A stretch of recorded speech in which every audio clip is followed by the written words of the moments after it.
บายดีพี่น้องพ้องปายแล้วพี่วัน today บักหลาสิกินข้าวเปียกมื้อนี้เราสิกินข้าวเปียกพี่น้องมาเด้อคนได้กินน้ำปลาเม็ดเสียวป้าเวลาโอเคนี่ก็สักคนเพิ่นจะเบิ่ง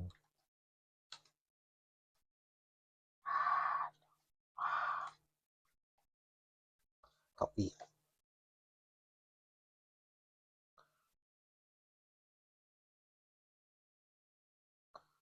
ใช่แบบนี้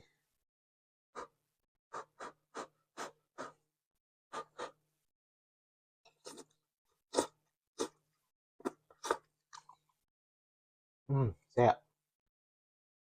แต่แซ่บเลยพี่น้องข้าวเปียกลาวนูโดซุป everyone หาออกจากงานพี่น้องมากิน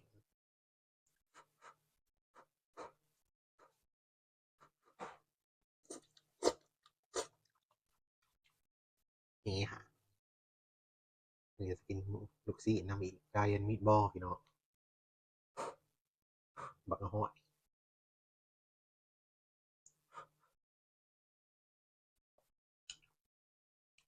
แซ่บเข้ากัน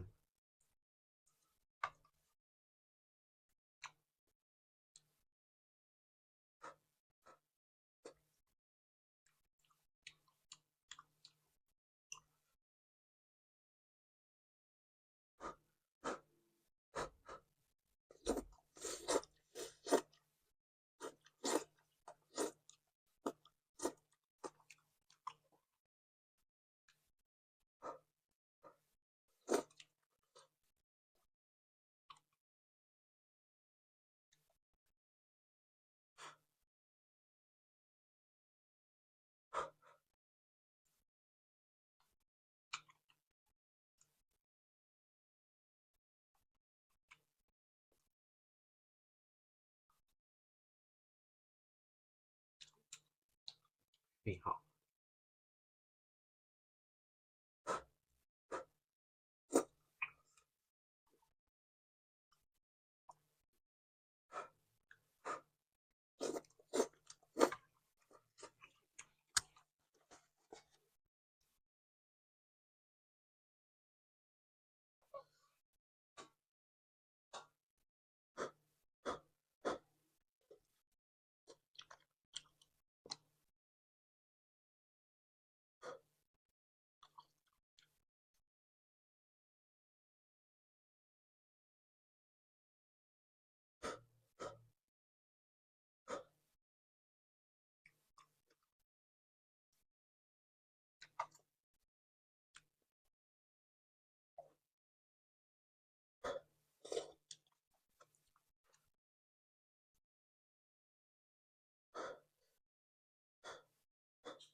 นี่ฮะ